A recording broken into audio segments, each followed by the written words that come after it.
guys doing today? Let's move you guys back a little bit. Let's move you around. Assalamu alaikum. Give me a thumbs up if you can hear me, by the way. Just need to make sure that the sound is okay. I'm going to lean you forward a little bit. Just getting set up while I wait for a few more people to come. I have emailed all the students. What was that? So yeah. Let's wait a little while for them. Give me a thumbs up if you can hear me, please, by the way. I am mic'd up. But, yeah. Okay. Right. Let's make this a little bit more professional then, inshallah. Just whilst we're waiting. Okay, we've got 2 of you here. Come on, guys, let's get the likes up. Let's get the likes up. Long time no see. Haven't seen you guys in a while. It's been a minute. Let me edit the description a little bit whilst we're waiting for some of you guys, and then we'll get started, inshallah. There's a few things I need to announce. There's a few things I want to have a chat about. So yeah. But yeah, whoever's here, give me a thumbs up though, please, just so you know that I know that you can hear me. Give me a thumbs up or put in the comments or something. Give me a assalamu alaikum. Cool. Thank you very much. Thank you very much. Wa alaikum assalam wa rahmatullahi wa barakatuhu. The revert system, may Allah bless you. Cool. So I'm also going to let me edit the description of this video as well whilst we're waiting. 5 of you here. Cool. Give me please like the video, by the way. That helps out on the algorithm and all that. Cool. Let's Assalamu alaikum wa rahmatullahi. Oh, that's the other channel. How are you guys today? Are you guys well?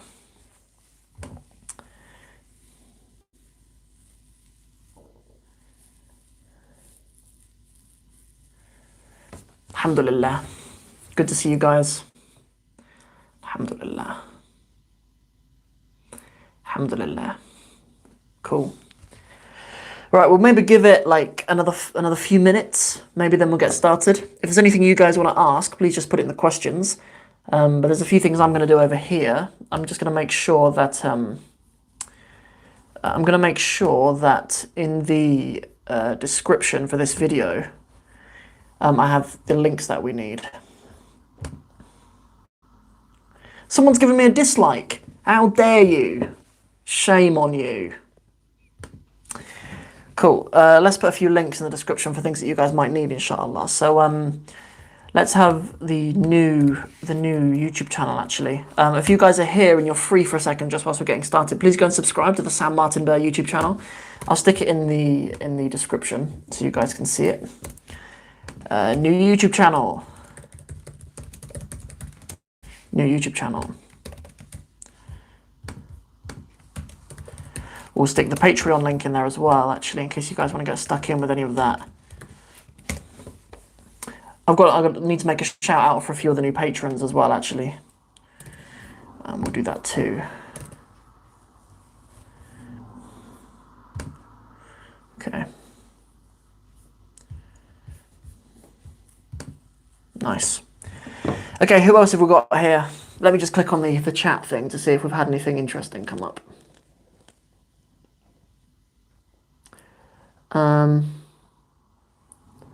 Bikhair, alhamdulillah. Who disliked? That's the question. Shame on you. No, it is what it is. Wa alaikum salam. May Allah bless you guys. What should an absolute beginner in Arabic language start with? Without a doubt, the Arabic script, in my opinion. An absolute beginner should learn to read and write the Arabic script. There are ways that people can learn to speak Aramiyya or even speak Fusha without learning the script. Like it is possible, I guess, but you're building your whole journey on kind of shaky foundations, I think, if you don't take the time to get pretty good at the script. That's always been my experience. Like, I have had people kind of come and start learning with me and they say they know the script but haven't sort of taken the time to really get good at it. It's well worth doing that. it's well worth putting in the practice to make sure you can write well. And that has other benefits as well, like especially if you want to sit an exam. If you ever in your life want to sit an Arabic writing exam, whether it be for the GCSE or something like that, it will be a massive advantage for you if you can write quickly as well. So that's a different skill, I guess, to what I meant with just by starting to learn the script. But there is there are other benefits to learning to write Arabic quickly as well. So yeah, that's what I would say. Cool. Maybe we'll do some shout outs. So on the Sam Martin Bear Patreon, we've got loads of cool stuff going on, including, bonus resources, bonus PDFs for all the new series that we have over on the Sam Martin Bear YouTube channel. We also have one-on-one lessons with me. We have, live hangouts every month as well for patrons only.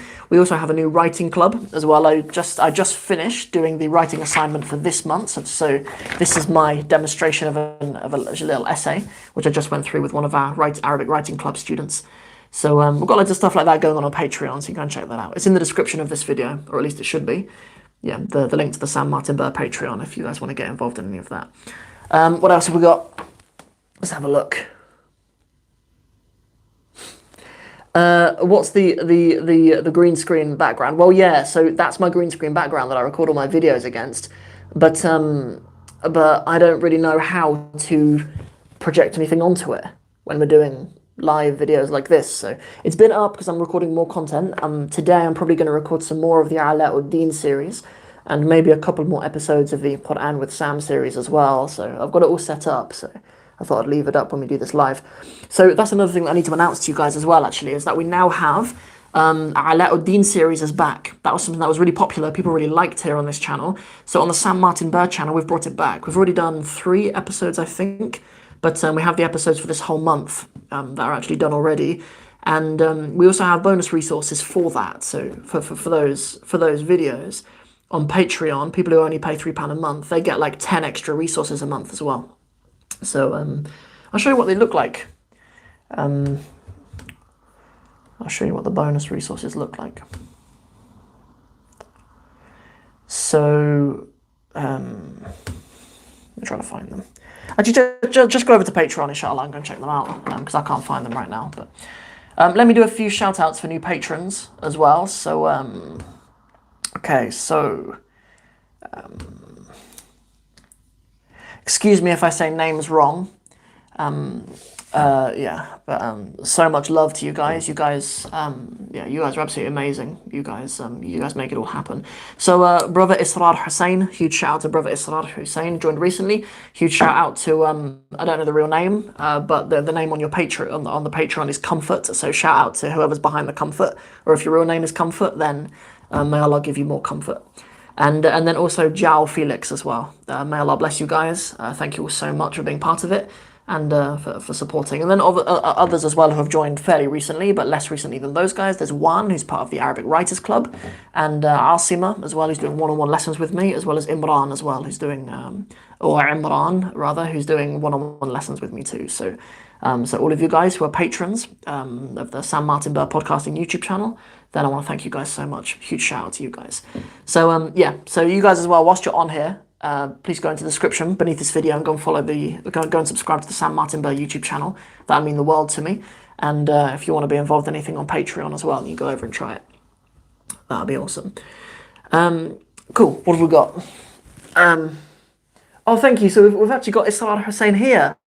Oh, thank you so much for being here and for being part of all of it. So, yeah, you've heard it from Israr himself that the bonus resources are awesome. Barakallahu feek. So, what else? What is the best way to review vocab flashcards upon reading, or other? Okay, so if you're committed to flashcards being the way you want to learn vocabulary, it's just little and often. Something that's really cool that Charles Duhigg talks about in his book on the power of habit is on tying those kinds of habits into habits you already have. So if you already have the habit of doing certain things in the day, whether it be, in my case, drinking coffee in the morning, or in my case, putting my kids to bed at a certain time, tie flashcards in with that certain thing. So as soon as your kids are in the bed and you're finished with your kids, go straight away. Like tie in doing flashcards straight away as soon as you've got that time before the fatigue hits you and you've no longer got the power for it. Let me lean forward for some more questions. Let's do this. Thank you so much, Revert Sister, for subscribing to the other channel. Thank you so much for that.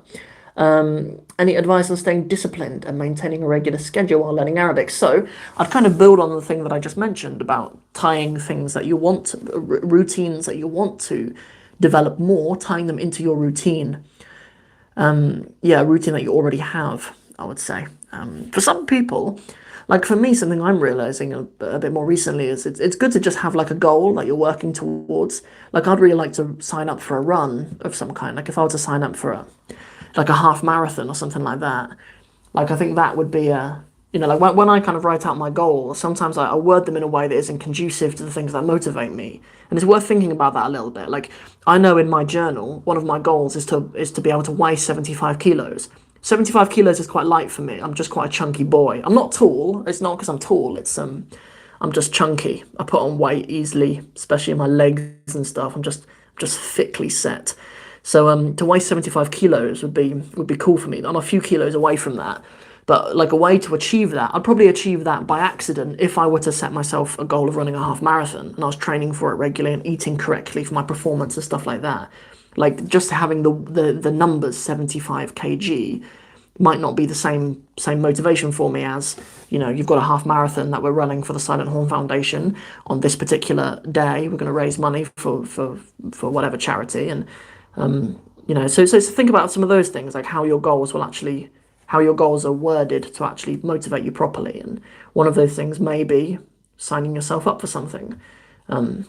Whatever kind of program you might find, or a book on Udemy or whatever. But being able to do an exam, I think, is quite cool. It's something I'm quite proud of about the Arabic in 60 Steps program, that we have an exam at the end of the program. Shout out to NS, by the way. We have someone called NS from Birmingham who's going to be our next student to sit the exam. So congratulations to him on finishing the program. I'm going to set him his exam on Monday. So inshallah, NS will be our next graduate.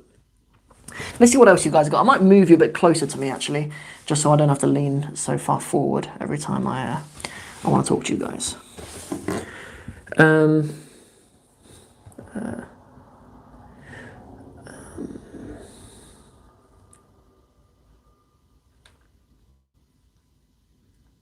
Where are we? Okay, here we are. Okay. Osman Razak. Are the bonus resources for any different from the old Arabic with Sam program? There's never been an Arabic with Sam program. There's only ever been No. Like if you're someone who bought the program, you will always have access to it. You're not going to lose it. Like anybody who's bought the Arabic in 60 Steps program, like you will have access to it forever. If there's anything wrong with your account, email me immediately, and I will ensure that that you are granted access to it for life. The Arabic program, for those of you guys who aren't on it, then you only have until the 25th of September to join, because the program's going to close and quite possibly go through some changes. Some things that will not be included for students who join after the 25th of September are things like lifetime access. Like our friend Uthman here, he will get lifetime.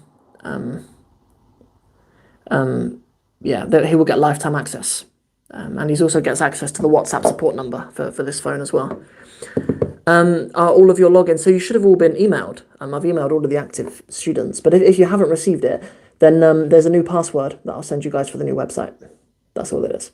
If you want to see the new website, go over to sammartinburr.com/Arabic in 60 steps. There's an opportunity to log in, and there's a password that's been sent to all the active students. But if you haven't received it, please email me and I'll make sure that's sorted out for you. Yeah.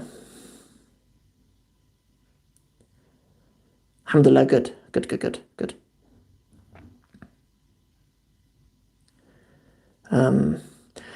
So there's a new website, so you don't need to download things anymore. That was kind of an idea that I to be honest, I actually thought that would be a step up. I thought that was something, I thought that would be me offering you guys something that people would appreciate, to let you be able to consume the materials offline. But most of the students were like, no, Sam, we like you hosting all of it. I mean, I get it, because it's frankly a massive course, and like it's loads of videos and audios for you to keep on your phone or something. So I do get it, but I initially suggested that as a solution because I thought it'd be a way for me to offer you guys a bit more value, but you guys have spoken to me and said that it would be more valuable for you guys to just have it on a new website. So I listened, and that's what we're gonna do. Well, it's actually already done.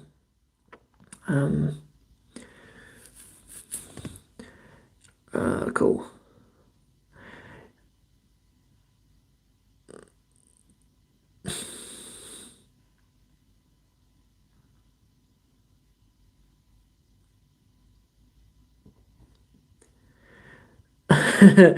كيف نقول chunky في اللغة العربية?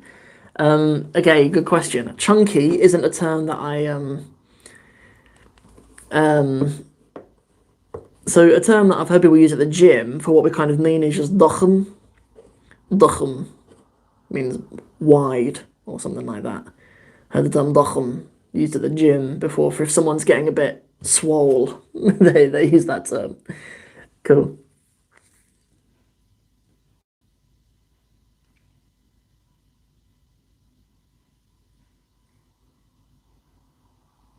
Oh, that's it. That's interesting. Yeah. Yeah, Sarar, I hadn't thought of that. Yeah, so the videos are actually hosted. They're unlisted, but they are hosted through YouTube. So yeah, you don't need to download the whole program now. I did email about a month ago to say that to students that there was a different way that we're going to do it. So I did email all the students and explain that if they if they are if they are kind of in the process of downloading all the content, then they can pump the brakes a little bit, and we've got a better solution for that. What about your Bangla learning? The Bangla learning's on pause for now, I suppose. Yeah, just because we've switched over to the new platform and it's time to get into doing some Arabic. So yeah, that's why. My main goal was to learn how to read and write Bangla, and I feel confident that I can do that now. But the main inspiration behind learning Bangla was the script. So yeah, and I feel like I got to that sort of goal. This is nice. How are you doing, Sam? Alhamdulillah, I'm well. Quite tired today. I'm in Cornwall at the moment, visiting my family. I had a few things to sort out down here, so it's quite a long drive from my place in London to come down to Cornwall. So as of today, I'm tired, but I'm excited about everything that's going on with the move of the Arabic in 60 Steps program, and yeah, I'm excited, really excited about stuff. I want to kind of push Patreon a little bit more. I want to make sure I'm offering the students things that entice them and give you guys value and help you guys get to where you want to be in learning Arabic. So growing the Patreon community is really important to me. Yeah. I think there's a few things on there that are such high value that I think I'm just not telling enough people about them, is the thing. Like the fact that like the private lessons with me haven't all gone yet, which I think they should be. When we consider that we have hundreds of students in the Arabic in 60 Steps program, and there's only like 10 or 12 places to have one-on-one lessons with me, it surprises me that. But it doesn't surprise me in other ways because I haven't pushed it down people's throats so much. What should you do? Email me. If you haven't received the email about your login details for the Arabic in 60 Steps program, please email me, sam@arabic60steps.com, and please tell me what email you signed up with as well, just so I can verify that you have paid for the program and stuff, and I'll make sure that you're in the loop on that. There's no way I'm letting anybody who parted with their hard-earned money miss out on it. So yeah, and also the current website is still live for another week. So yeah, so you'll still have, I'll send you your login details today, but you'll still have what is it? You still have a week where both sites are live to kind of help with the transition a little bit. Come on, guys, if any of you are here and haven't liked the video, please do like the video. That'd be a huge help for me. Then you can teach Arabic through Bangla. I mean, I don't think I'm your guy for that. That's quite a way off, but I appreciate the vision.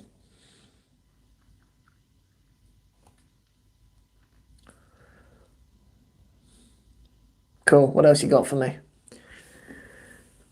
Will this YouTube channel ultimately be merged into the Sam Martin Bird channel? So no, because I don't really know how to do that.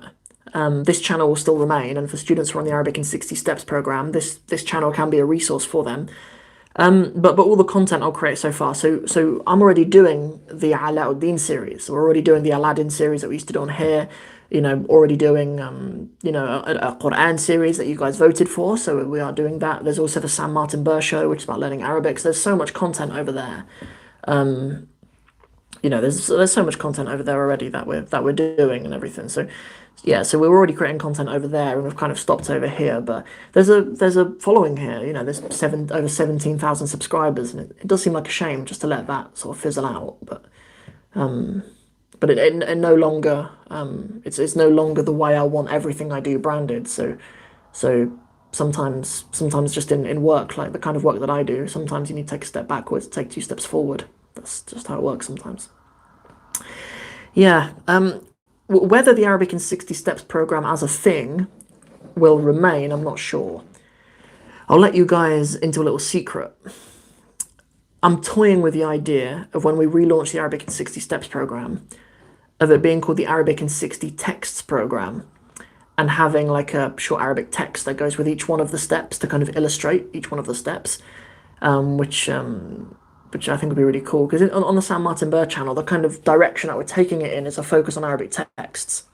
Like, it's kind of hard for Arabic teachers to make themselves niche in some way. Like, either if you go onto Instagram and you look for Arabic teachers, or here on YouTube Arabic teachers, it's just like hundreds of just vague Arabic teachers. But I feel like it would be beneficial for the students and for us if we were to specialize a bit more. If certain teachers were to say, like, I'm an expert in teaching Egyptian colloquial Arabic to Westerners, and for some people would say, I'm really good at teaching Arabic poetry to people of this age group, and I'm really good at teaching children the basics of Fusha or whatever. And I'd kind of like to position myself that I'm the Arabic text person, because that's sort of in line with what I believe, really. Like, everything, even without me branding myself that way, that is kind of what I do. Like, that's, like, I'm a person who believes that Arabic texts are the most beautiful thing about learning Arabic, and I'm a person who this whole journey started with the Quran for me, and that is a text which changed my whole life, really. And so positioning myself to be helping people with Arabic texts is where I want to be on the San Martin Burr channel. So yeah, it's all about Arabic texts and stuff over there. So yeah, that's kind of an idea I have about the future of what the Arabic in 60 Steps program might become. Okay, so we've got a good question here. Have you ever considered adding more content from other Arabic dialects? No. No, I've never considered that. I'm just not interested in it. I have, not in terms of content on here, but I have considered producing a book on the Palestinian dialect specifically, because when I was in Palestine, I wrote really detailed notes on the dialect there, like specifically like living in Nablus. I wrote really with the vision of writing a book on it. When I graduated, and yeah, so that is something that I still have the notes on, and would be quite cool. But I don't know if there's so many things that I could do. It's more about thinking about what are the best things for my particular audience to do. Do you know any Iraqi dialects? No. I've never been to Iraq. Never. None of my closest friends have ever been Iraqis or anything like that. So unfortunately not. No, I haven't got any good idioms or anything from Iraq for you guys. What do you offer for intermediate students? The Arabic Writers Club on Patreon. To do that, you need to be fairly advanced, or you need to be a graduate of the Arabic in 60 Steps program to do the Arabic Writers Club. We call it Arabic Write for Life because it's something you could carry on doing for life. You never really graduate from it. You just practice writing with me. So yeah, as I think I mentioned, this is the essay that we worked on today. Essay, I mean, it's our first one, so we're only doing I think this is 80 words, this little passage. Yeah, the assignment that we've got for these 2 weeks. But the Arabic Writers Club that we've got is you can either have one writing assignment a month or two writing assignments a month, depending on how aggressively you want to progress.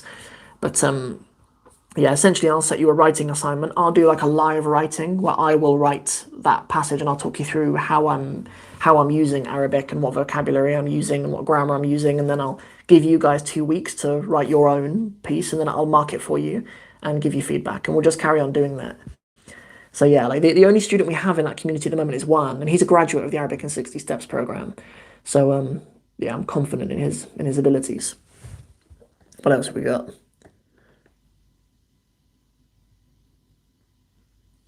Can you give a brief, concise overview of what is changing? Yes, yes. Okay, yeah, that's really good. Okay, so let me give a brief and as concise as possible overview, inshallah, of what is changing.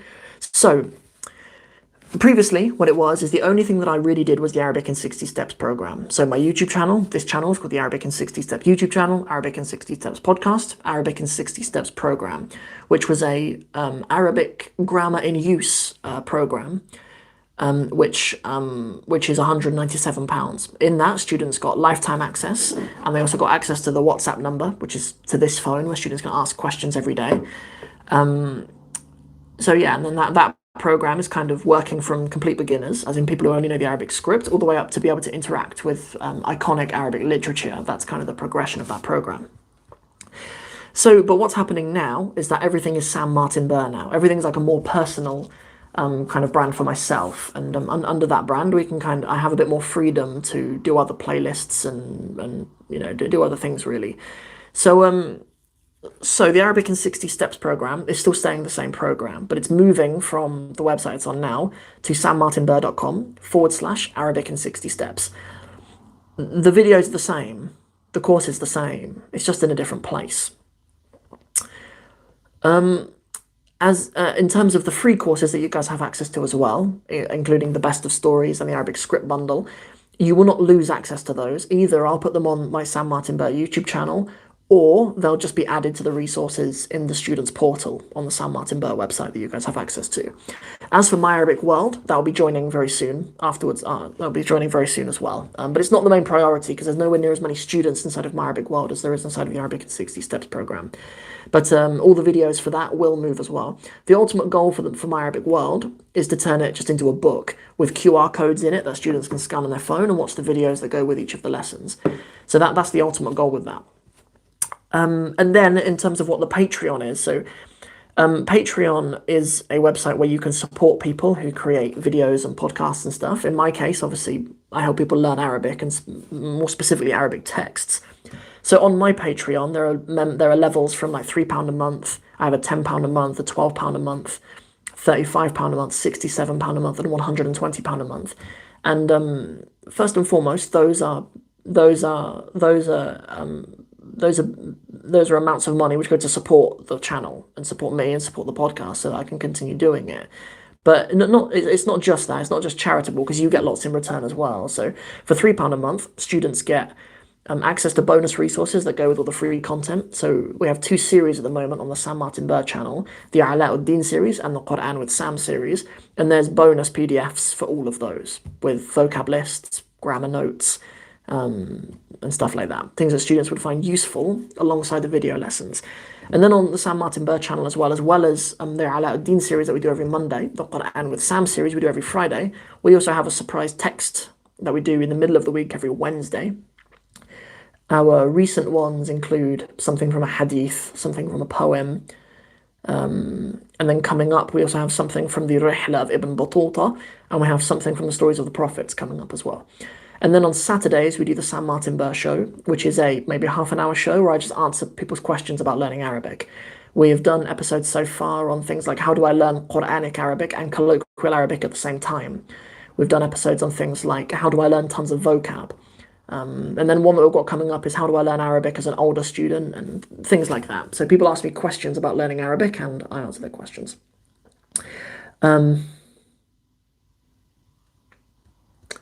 What else have we got here? So that's what's £3 a month on Patreon, right? At £10 a month, you get an extra bonus resource. So the one for last month was a little bonus seminar on a verse of poetry by Al-Mutanabbi.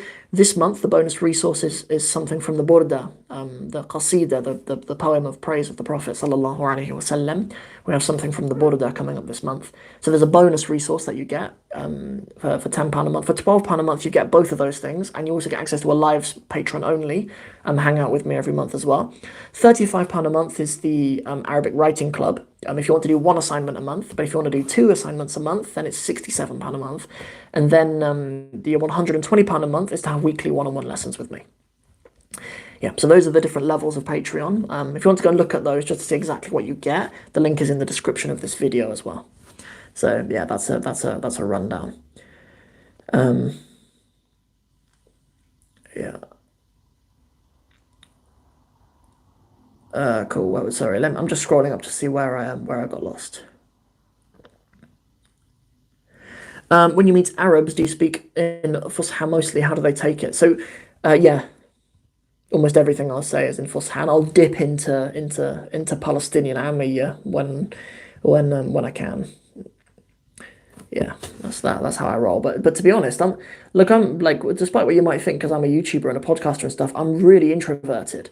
Like I don't have a lot of conver I'm not like immensely social even in English. So like I'm not going up to random Arabs in the masjid just to have a chat with them. I'm more an Arabic texts person.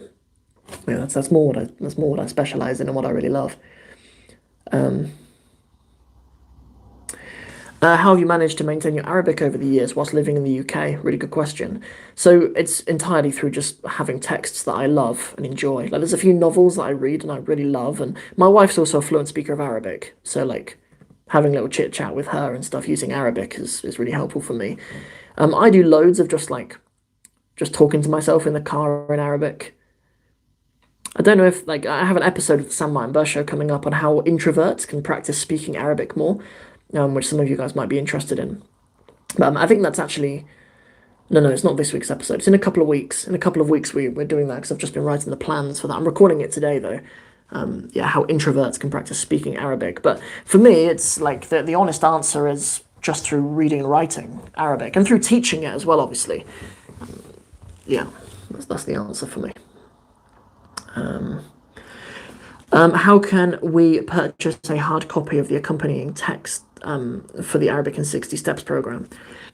I will make it available on Amazon, inshallah. Yeah, yeah, we will do that. I'm just yeah. Inshallah, we will open up an opportunity for you to do that somehow. But it'll be on Amazon. Um,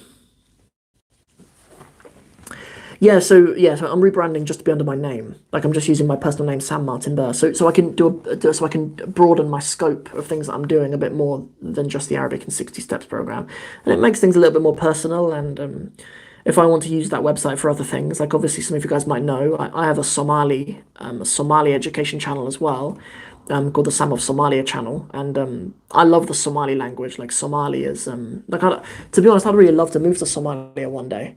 And I really love the Somali language too, and it's just not. It's nice for me just to have things clearer and in one place. Like I get a bit of anxiety when I just spread myself too thin. Like when I've got all these different YouTube channels and all these different TikTok accounts, and these different podcasts and stuff. If you were to imagine if you were to imagine my energy as like a circle, and you're to imagine little arrows going off in all different directions, that's not a very effective way to get to a new place. But imagine one longer arrow going to another place. Like it makes more sense to kind of have your outlet for your creativity and your hard work to be going in one direction. So that's kind of what I'm trying to achieve. Do your children speak Arabic, Sam? Not really. So Yusuf is 5, so he is speaking. His best language is it's probably English, just because he goes to an Islamic school, so he's learning Arabic as well. But in terms of speaking Arabic, there's just no incentive for him to really. Like he knows his dad's English and he speaks English, and his mum is Somali, and his like my wife's best language is sign language. So like my children, their best languages are English and British Sign Language. Yeah, because my wife's hard of hearing, so yeah, sign language is my wife's strongest language.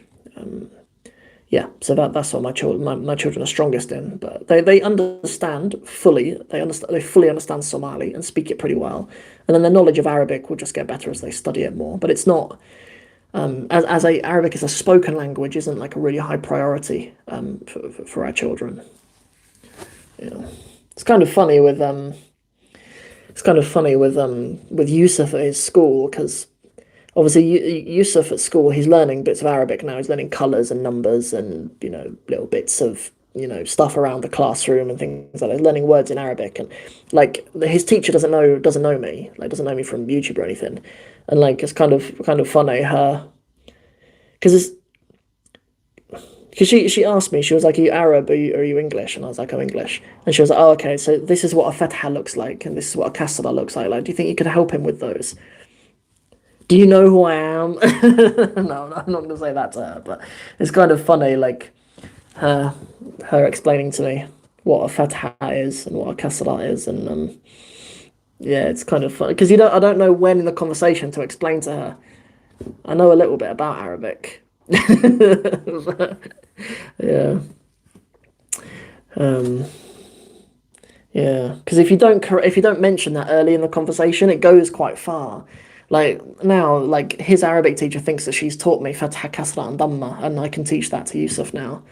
It's like if I was just to, you know, if I was to say now at this point, then yeah, it's quite a funny situation having a teacher, having my son's teacher tell me what a bear is and what Marbuta looks like. But you know,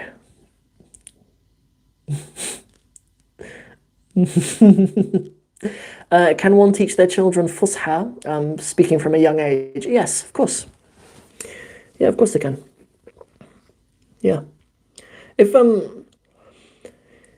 yeah, yeah, they absolutely can. It's just even people who really love Fusha, like myself, it's hugely demanding to keep it up consistently.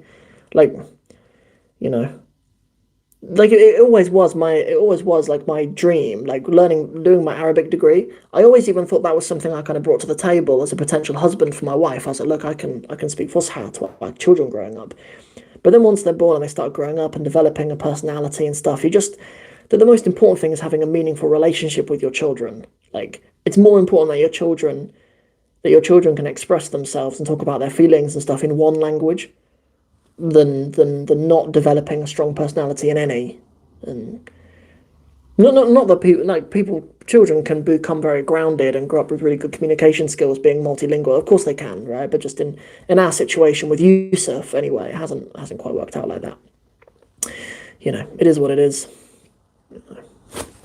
Cool.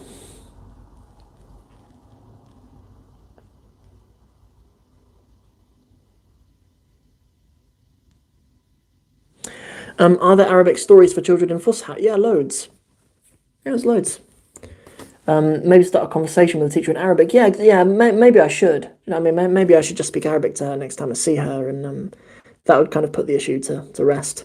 It's not a big issue. It's not like every day. It's not like every day she's coming out to show me Gateway to Arabic and ask me if I've practiced writing kaf and lam yet. So you know, is there anime in Fusha? I don't know. I've never been into anime or anything at all. You know, it's just not really my thing. I know it. I know it's what's Naruto? Have I said that right? Naruto. I'm sure that's a thing. But yeah, no, I don't know. But probably, you know, and probably like for things that are animated like that, it's usually quite easy to find good Fusha versions of them. In my experience, especially in building my Arabic world, like it's quite hard to find live examples of people speaking only Fusha. Even people who are well educated and and Islamically educated as well. Like there's a few videos inside of my Arabic world that we have on Sheikh Hazza al-Bulushi, who's like, if you don't know who that is, like you should Google some of his recitations, because of the past like 5 or 6 years, some of his recitations are like some of the most listened to and beautiful recitations of the Quran. But yeah, so we have like some snippets from an interview from Sheikh Hazza al-Bulushi. And like even he puts bits of Amiyya into his Fusha, even though he's like a hafiz of the Quran since he was like 14 and is well educated in Islamic texts and stuff. Like he's yeah, even he is like dipping into bits of Amiyya in his interview. Okay, so a question on how to transfer from Fusha into dialects. So that's the easy way. Believe me, you'll have no trouble. You will have no trouble at all If you're competent in Fusha, transitioning into Ammiya, you'll have no issues at all. The difficult one is the other way around. Is if you're very, very entrenched into speaking Ammiya and your family and stuff, then transitioning into Fusha, I've found way harder. Like even in students myself, like students I've coached through the GCSE program in the past. I don't do it anymore, but when I used to, like getting students who are Arabs who speak Ammiya at home to do well in that exam, I've found even harder than getting people who don't speak Arabic to learn Fusha to that level. Yeah, which is kind of bizarre, but yeah. And it also does depend a lot on what Arabic they speak as well, like a little bit. So. Cool. What else you guys got for me?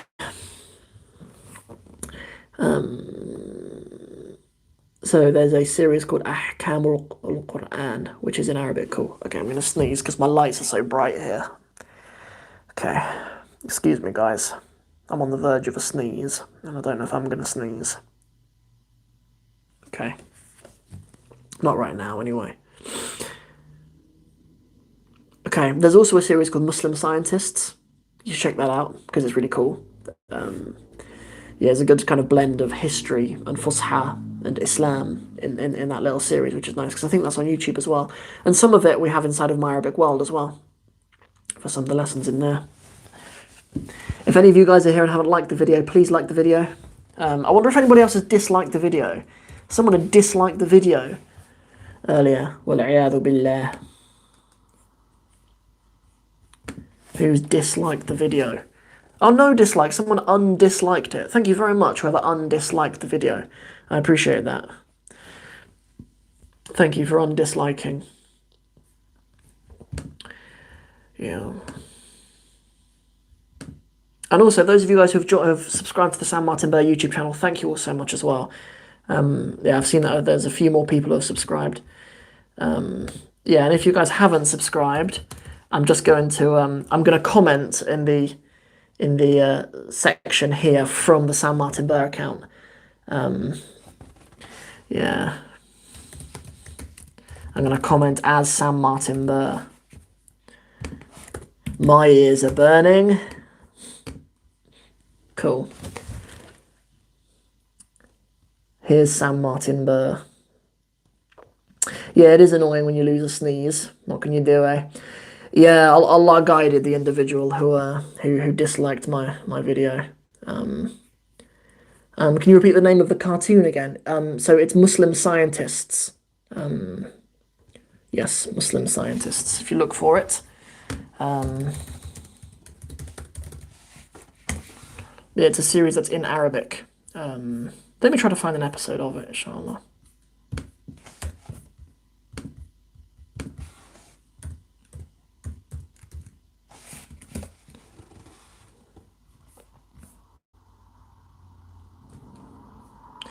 Yeah, so it's a little more salsal. The Arabic, by the way, is al-ulama al-muslimin, or ulama al-muslimin rather.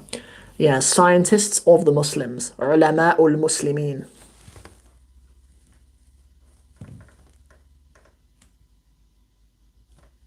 Can't find it, my dudes. Can't find it, my guy. Cool, well, what I'll do, let me get this series. I'm going to put a link to it in the description box of this video.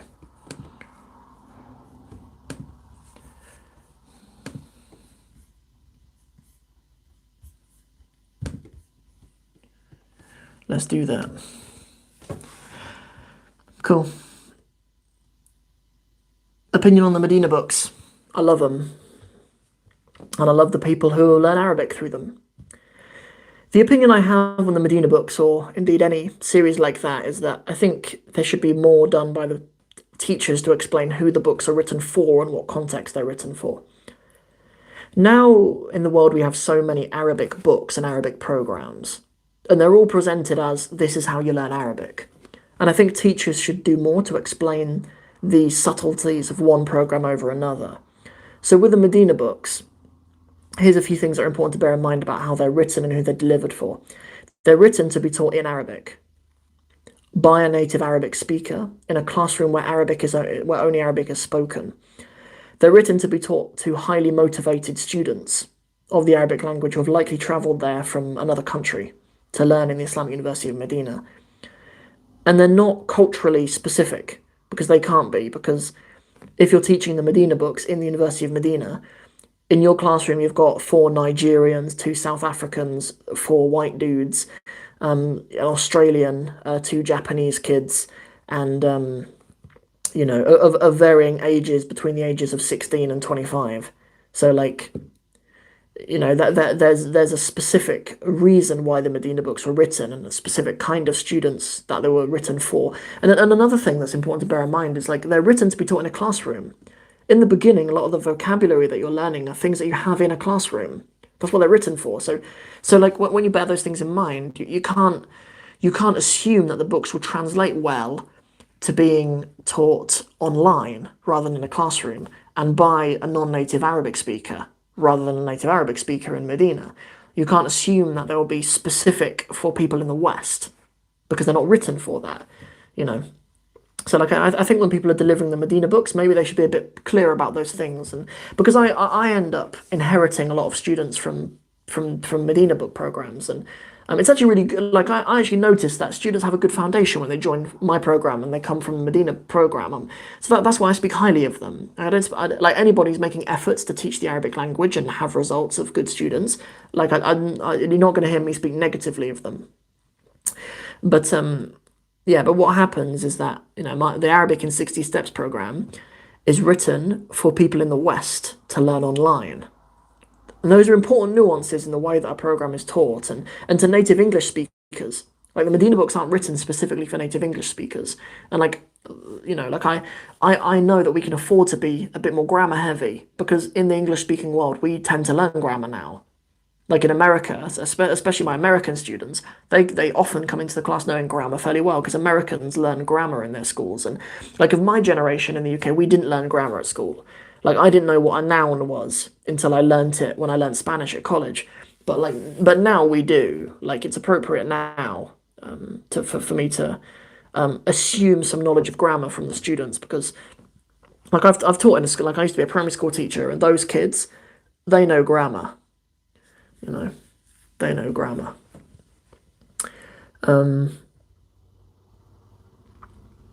Okay, so how to gain more vocabulary after studying the Medina books. I feel like they don't teach enough grammar. So I have an episode on the Sam Martin Burr YouTube channel of the Sam Martin Burr show. It might have come out already, or it might be one that's coming up soon, or it might be one that's coming out today actually, on how to learn tons of vocab. Because I go through quite a lot of detail on how to learn loads of vocab. I go through flashcards, both physical and digital, as well as other strategies that you can use to learn more vocab. But where you get your vocab from might be part of your question. Where do you get it from? I mean, that depends on what your interests are. Just build your own vocab lists. If you're interested in politics, if you're interested in, whatever. There's a book that I've reviewed on this YouTube channel before. It's a Chambers vocabulary book, which I really like, and it's, well, I mean, when I did my video review on it, you could get it for like £8, but it went up to like £490 or something, because so many people bought it from my YouTube channel and the price went up. But maybe that's changed now. Wicked. Any of you guys who have joined on my website, by the way, if you go to sammartinburr.com, there's a free bonus resource that you guys can get hold of if you join the mailing list. So I've had 2 of you join the mailing list. Thank you so much, you guys who've joined the mailing list. That's awesome.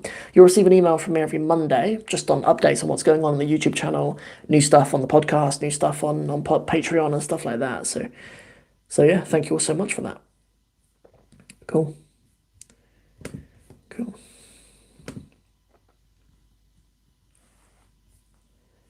That's awesome. Cool. What else we got?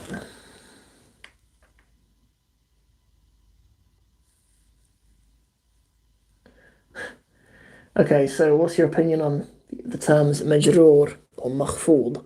I have no opinion on that.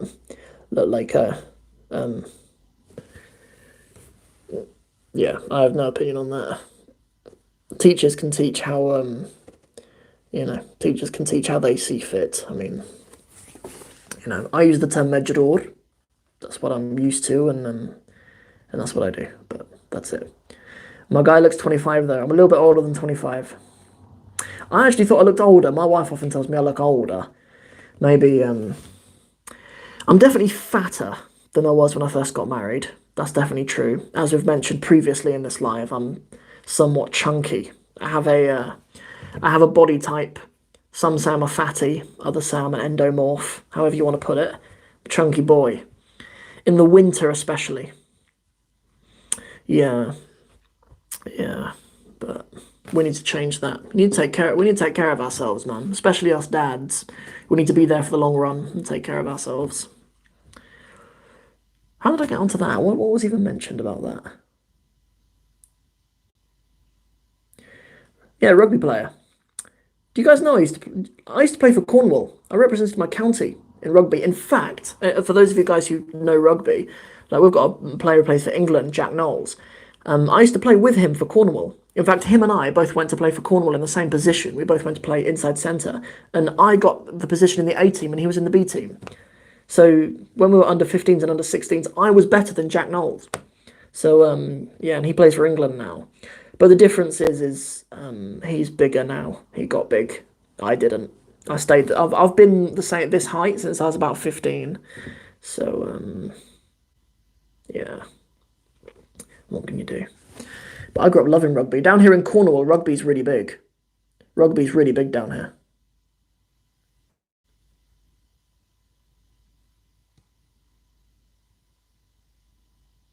They're always looking fresh. Not sure about that, bro. Yeah. I shaved my mustache the other day. My wife hated it and my kids hated it, but I don't like how this looks. It's grown. It's had like it's a couple of days ago, so it's grown back a little bit now. But I don't like how this looks. But I just did it because when my moustache gets longer, it just annoys me. I get all uncomfortable and stuff. It all gets all just feels all awkward. I'm not going to go to the barbers just to say, can you just cut my moustache? I'm not going to do that. So I just shaved it all off for my own comfort. But it means that I look like this for a few days. Islamic book recommendations that are easy to understand for a beginner student of Arabic. So do you mean in Arabic? Books that are written in Arabic? You know what, like, there's some books that are in Arabic that I really like, that are in the Knowledge College. So like the brother Imran ibn Mansour, he runs the Knowledge College, and there's some books in there that are in like really short books, like Nawaqidul Islam and some of those books that the Arabic in they're just such short little books. But then also like Qasasul Nabiyyin is really good. I mean, you know, yeah, some of those books I'd say. I don't want this channel to like. Look, I help anybody learn Arabic here. So like, I'm even nervous mentioning Brother Imran and the Knowledge College and stuff because we're Salafis, right? Like, I shouldn't have to hide the kind of manhaj that I subscribe to in studying Islam. But I don't want to go on about that too much on this channel because I feel like some people who don't follow that manhaj maybe feel excluded or whatever. But like the Arabic language is something which you know, we all need to benefit from, regardless of madhab or whatever. But it's books like that. There are very little books like like Nawaqidul Islam and yeah, some of those other early books in the Knowledge College, which are good. Yeah, the Arabic is very accessible in them. Cool. Thank you guys for liking this video, by the way. 24 likes. 24 likes is a big deal for me. If any of you guys haven't subscribed to the Sam Martin Burr YouTube channel, please do that, because that's where all the action is going to be taking place from now on. This is kind of like our last hurrah on this channel, really, this video here. So if any of you guys have not gone and like the Sam Martin Burr, subscribed to the Sam Martin Burr YouTube channel, then please do that. Oh yeah, the other thing I was going to put in the description is the link to the Muslim Scientists series. That's something I'm going to do for you guys right now. Muslim Scientists series. It's animated. Muslim Scientists. But yeah, I really like it. I'm just saving it right now. So if you refresh this page now,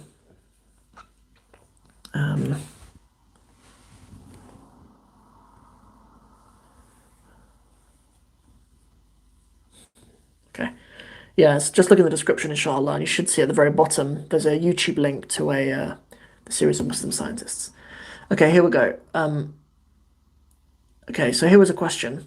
I enrolled on your program and an online course for the Medina books because I was struggling with motivation, so I wanted to have some classes. We're doing 2 courses together, set me up for failure. No, so long as you're consistent. Yeah, so long as you're consistent. That's it. I don't know, like in my learning of languages, like I've often used multiple resources.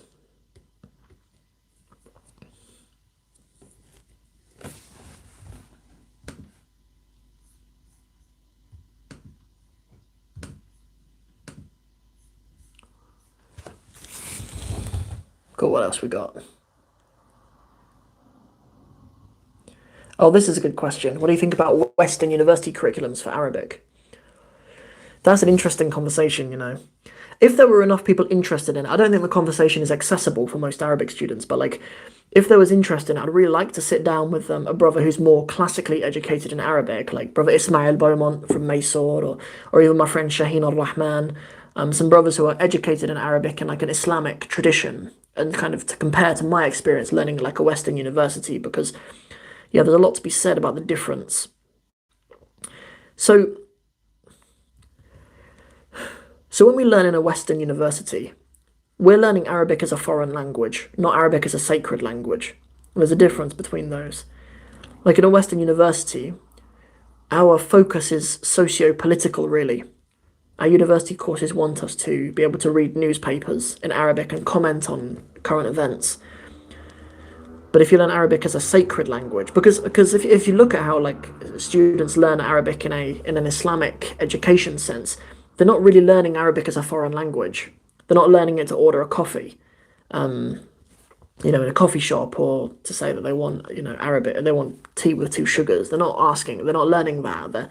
They're learning Arabic as a sacred language. And when you learn Arabic as a sacred language, your focus is on precision.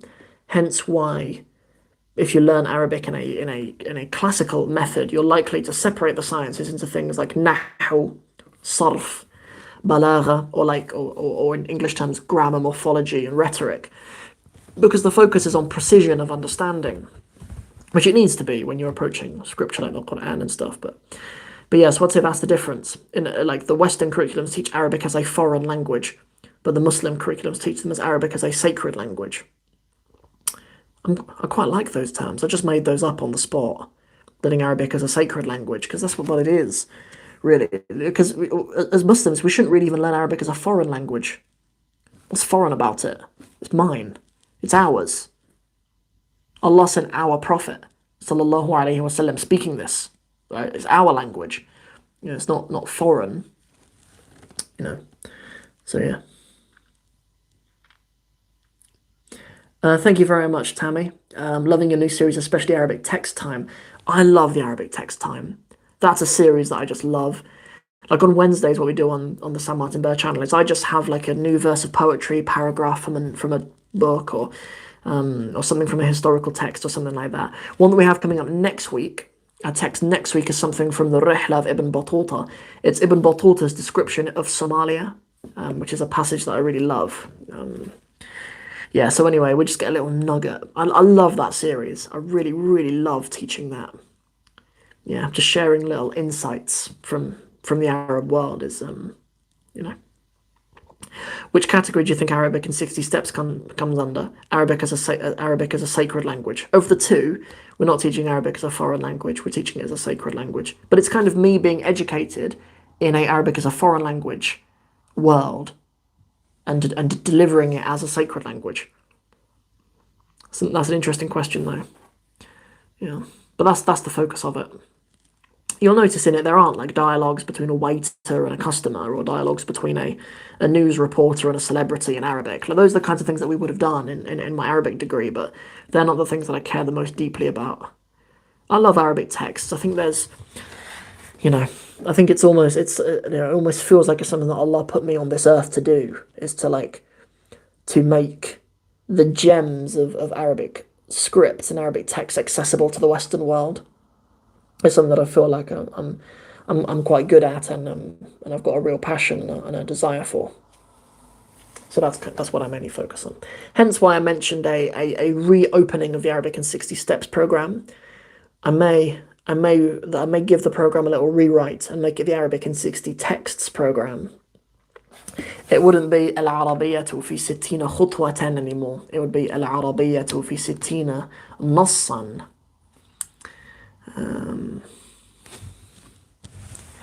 I'm going to be studying Arabic in a Western university myself. Do you think it's something I may regret? No. No, you wouldn't. You won't regret it. You won't regret it. But don't expect your lecturers to present Arabic to you as a sacred language, because they don't deem it to be. Yeah. That's all I'd say. Yeah. Things like you may need to kind of learn, as I did, terms like nahu and sarf and a classical text like al-ajrumiyya and stuff like that. You're unlikely to ever learn about those. Yeah. Yeah, but there's no reason why you can't pursue those outside of your university lessons. I mean, like I like you are you're likely on your year abroad. Like, well, where are you going to study Arabic? And yeah, so just tell me, where are you going to study Arabic? Like, what university, by the way? I'll be really interested to know.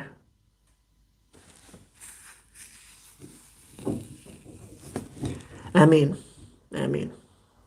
Jazakum Allahu khaira. What else we got? Yeah, tell me what Western university you'll be studying at. I'd be interested to know. And when you're at university, if you'd be interested in coming on the show, I'd love to speak to you about it. If you'd be interested in coming on the show. Yeah, because we'll get some guests on. It'd be nice to get some guests on the San Martin Burr show, because we're doing that really consistently now.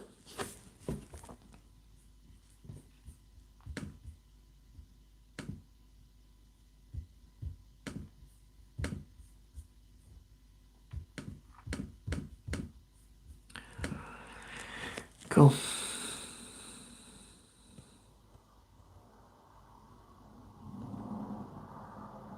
Yeah, one of my ideas when I first started teaching Arabic online, something I would have been interested to do was to do little interviews with people who have studied Arabic in different institutions.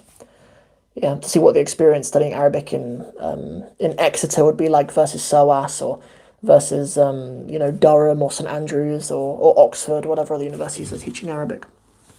Oh, cool, Westminster, nice, cool, cool.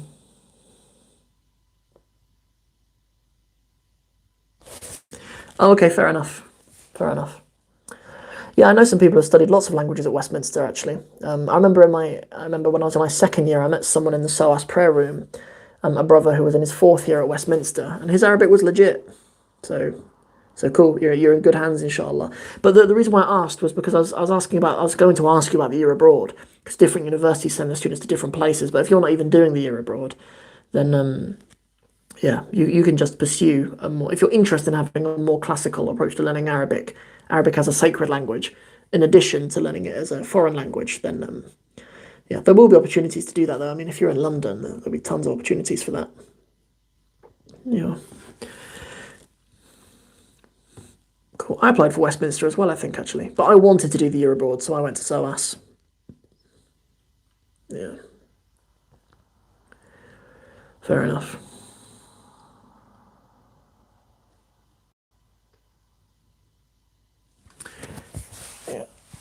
At Westminster, you can combine it with more things as well. Like, I think at Westminster, you can do a degree in Arabic and Spanish. I think that was why I applied to Westminster, because I wanted to do that. Because I knew someone who did French. I knew someone who did French and international relations, I think, at Westminster. Yeah.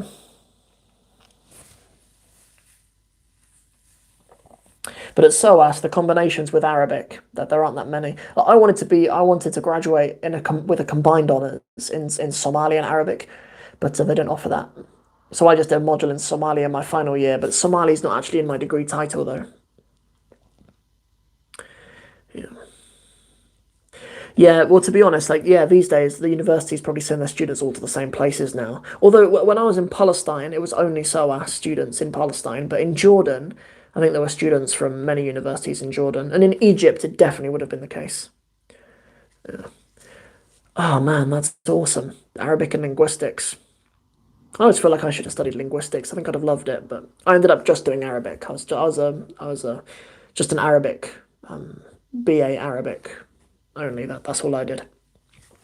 I actually started out on Arabic and Islamic studies. That's how I started out, but a few days into the Islamic studies part of the program, I realised it would be a fitna for me, and I changed my program.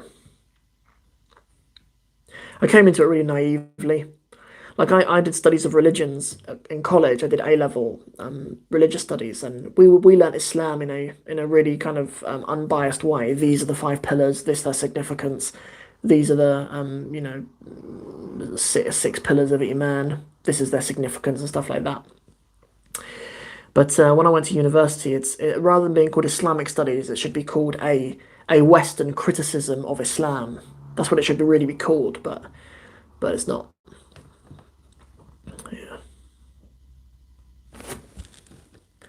What should a Westerner know before going overseas to study Arabic? Man, these are some such good questions. I might write down some of these questions in case there are any that I might want to answer on the San Martin Burr show.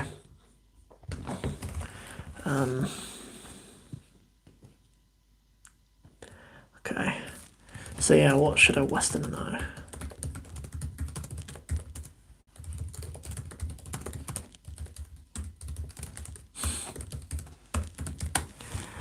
Okay, so something that you should know is just because you're there doesn't mean you're going to learn Arabic. Just because you're there does not mean that you will automatically be immersed in Arabic. Immersion is an experience which you need to create for yourself. Believe me, lots of people go and spend a year in Egypt and don't learn Arabic. It is possible to avoid learning Arabic. I always just kind of thought because you're there, you'll just become it. But you really do need to manufacture your own immersion, especially as an adult, anyway. As a child, you don't. Like, if I moved to Egypt with my kids and they went to an Egyptian school, they would just be immersed and they would just pick it up. But as an adult, no one's forcing you into social interactions, so you need to force yourself into them. So, yeah, so I'd say consciously think about how you're actually going to manufacture being immersed in the Arabic language. And then even when you are, something else I say to my students all the time when they're thinking of going abroad, is actually think about how you're going to vary your conversations. You know, in my case, the anecdote I always give is that when I was in Palestine and studying in Egypt and stuff, I would always just get caught into the conversation of telling people how I embraced Islam. Like that's what everyone wanted to know, and that was what the conversation would be. So I got crazy fluent at telling people how I became a Muslim, but didn't get confident in how to talk about politics or whatever. So think of ways to manufacture your own immersion and your own variety of speaking. That's one thing. What else? That would be the main thing I would say specifically about learning Arabic in another country. But then each country, learning some specific stuff about each particular country and specifically would be really valuable. Like something that's cool to do, something that I like to do is just go into some of the Facebook groups for language exchanges and see if there are people from the country that you want to go to. Like I've already started trying to just build more connections in Mogadishu because I'd love to move to Mogadishu one day. And yeah, so I'm already like in a few different like expat groups in East Africa and stuff like that, just to try to meet people who are from Mogadishu or who live there and things like that, just to build some contacts and connections and stuff. So whatever country you want to go to learn Arabic, it'd just be good to know a few people who can facilitate, you know, you finding different places and being connected to different people and stuff like that. Even take up some hobbies in those countries. Like if I moved to Mogadishu, I mean, there's some things that you'd need to start in some places. Like like if there was a jiu-jitsu club in Mogadishu, I'd just turn up there in my gi to train jiu-jitsu with them because you just, you know, just make friends and stuff, things like that. But yeah, like like I know that there are like if any of you guys are interested in jiu-jitsu, like I know in Marrakesh they've got a really active jiu-jitsu club, and anywhere in Abu Dhabi, like Abu Dhabi has a huge international jiu-jitsu competition, so jiu-jitsu is big there. But yeah, whatever you're into, whatever hobbies you want to do, like whatever you do in the UK, yeah.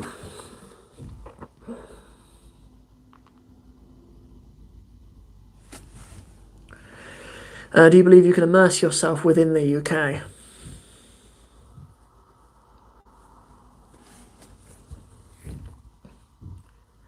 Yes.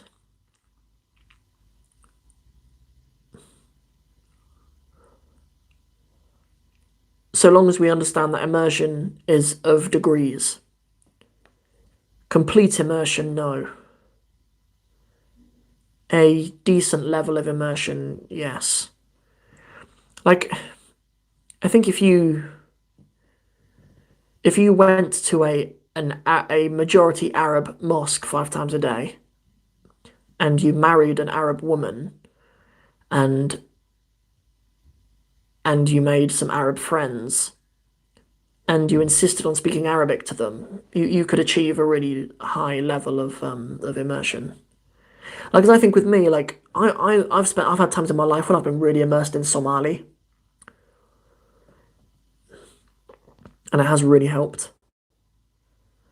Like, there's been a couple of times during my marriage where we've moved in with my in-laws for a little while, like when my wife was pregnant and stuff like that.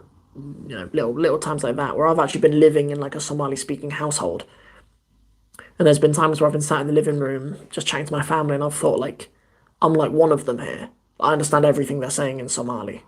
Like, I've really experienced immersion to some level. Yeah. Yeah.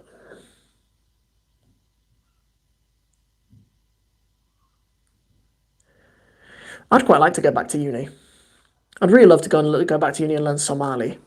Like, if I could do a master's degree in like African studies or something, and do Somali and learn about East Africa or something like that, I'd be really interested in that. Or even like a PhD thesis that I could do on some kind of language comparison with Arabic and Somali would be really interesting. Um, yeah, I'd be really interested in that. Yeah, because there is lots of discussion among linguists about the relationship between Arabic and Somali. Um, yeah, there's probably some cool research, but like it all seems so impractical. Like, well, when I like things to be in my life to be practical. I'm just quite an old-fashioned type of person. Like, if I'm looking at an area of study, I like to see how this practically serves a market somehow. And I don't know how any sort of PhD or masters that I could do could serve a market or serve people somehow. It all just seems so theoretical, which wouldn't keep me motivated for very long. Bismillah.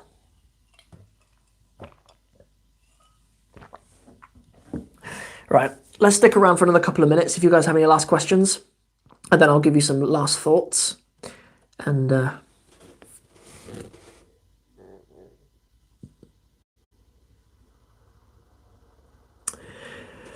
here's another question. As a learner, I've heard you have to sacrifice one linguistic skill for another, like speaking or hearing.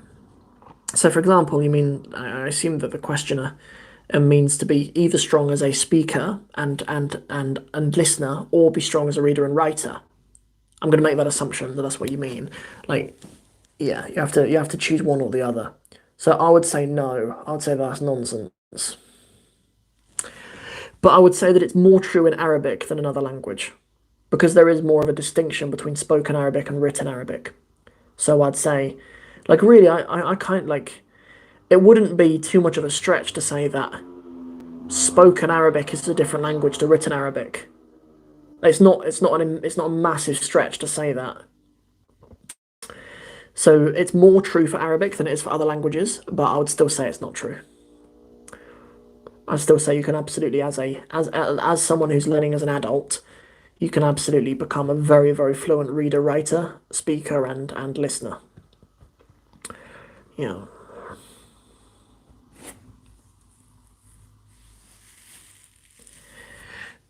Cool. We'll have one last minute, and then I'll end on some concluding comments.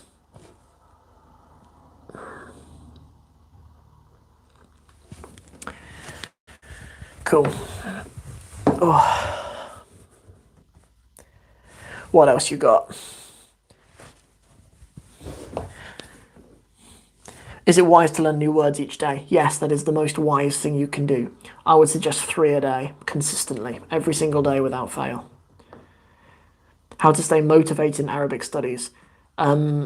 make your goals orientated around things that really do matter to you. And you need to get real about that, what actually matters to you in life. Sometimes we wish things mattered to us more in life. Like, you know, naturally our iman goes up and down, of course, like naturally it does, right? And there's sometimes in my life where the goal of becoming a hafiz speaks more deeply to me than others. Just as an example, right? I'm just giving that as an example of how we can word our goals to be more meaningful for them, for ourselves. Like sometimes when I write that as a goal a month, when there's a certain amount of the Quran I want to memorize in a given month, sometimes writing the goal as memorize this surah of the Quran, that is enough motivation for me. Like sometimes when my iman is really high, and then other times I need to visualize it a little bit more. I need to really think about what does that mean for me? What difference will it make to my life if I memorize this surah of the Quran? What is the pleasure of Allah that I will gain? What is the relationship with Allah and the closeness, and the more similarity I can build between myself and our beloved Messenger sallallahu alaihi wasallam by memorizing this. So, staying in touch with the goals that you really have, and be real with yourself, because in your context, what it might be is sometimes saying I want to learn Arabic. That's motivating enough for you.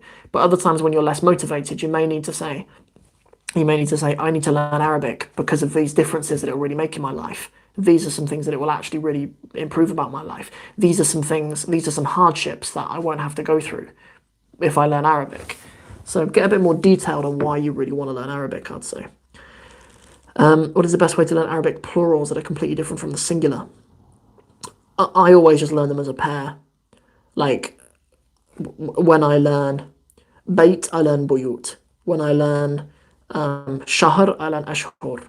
When I learn Qalam, I learn Aqlam. I just remember Qalam, Aqlam, Walad, Awlad, Bint, Banat, Bayt, Buyut, or Abiyat. Abiyat, that's for another day. Ghurfa, Ghuraf, and things like that. As a beginner, is it better to concentrate on passive skills before skills of speaking and writing? I don't know. I'll need to think about that a little bit. That's an interesting question, though. So generally just in my own language learning and teaching, I don't like to separate the skills out so much. I just think they're all part of learning a language. But that's something I'll give some thought to. Okay, next question. I was thinking of learning 20 or so a day. Cool. So the reason why I said fewer is so it sticks in your long-term memory. I think it'll be very hard for you to acquire 20 a day and it be in your long-term memory. But learning 3 a day and regularly revising them would be a really good idea. Is what I would say. Because learning 3 a day, it'll compound really quickly, and yeah. What's the most efficient way to use flashcards? I find that I end up with hundreds of cards to review. Yeah. I tell the story of my university life. That is. Okay. Please go on the Sam Martin Burr channel and watch the episode on learning loads of vocab. If it's not out yet, it'll be out soon, inshallah. But I'm pretty sure it's the one that I published last Saturday on learning loads of vocab, because I talk about using flashcards in that episode quite a lot. So maybe consider using a digital flashcard solution just for the space. Like I remember on my desk at university that my flashcards was the whole width of my desk, and I was looking at them and thinking, like, why have I made those? Like, what is my system for actually getting those in the brain? So consider a digital one like Quizlet or Anki spelled with a K. Consider something like that just for reducing the space, because there's also algorithms on those to see which one to judge which ones you know and which ones you don't. So consider something like that. But yeah, I have a whole episode of the Sam Martin Burr Show on learning vocab that you should probably go and have a look at, because I think that'll benefit you. Okay, I think that's enough for today. Allow me to give some points of rounding up. Everyone who has joined the Arabic in 60 Steps program from the beginning of my career up until now, I want to say thank you so much. You mean the world to me. You guys are the difference between me being another white kid sitting in my bedroom thinking about teaching Arabic, and what we are now, where we're a program serving hundreds of people and have hundreds of thousands of views, well, millions of views, but hundreds of thousands of downloads on the podcast, millions of views altogether, of helping Arabic students around the world. You people have put your hand in your pocket and paid for a program. It truly means the world to me. So I want to say thank you all so much. Next thing is, because I'm so grateful for you guys, there's no way I'm going to let any of you miss out on anything in the program, right? Like, as we're moving to the new platform with the Sam Martin Burr branding, you're not going to lose anything. Things may just be in a different format or whatever, different domain name, but you're going to keep access to everything. So everything is moving from the Arabic in 60 Steps to Sam Martin Burr. An Arabic in 60 Steps program is going to be a product that's offered by Sam Martin Burr. In the new Sam Martin Burr brand on the Sam Martin Burr YouTube channel and podcast, we have 4 videos a week going out at the moment. We have on Mondays the Al-Dean series. We have on Wednesdays a surprise text. On Fridays we have Quran with Sam, where we're walking through the Surah of Muhammad. And on Saturdays we have the Sam Martin Burr Show. To get even more out of the content, you can go over to patreon.com/Sam Martin Burr. The link to that is in the description of this video as well. On Patreon, we have levels from £3 a month contribution up to £120 a month if you want just bonus resources, or if you want private one-on-one lessons with me every week.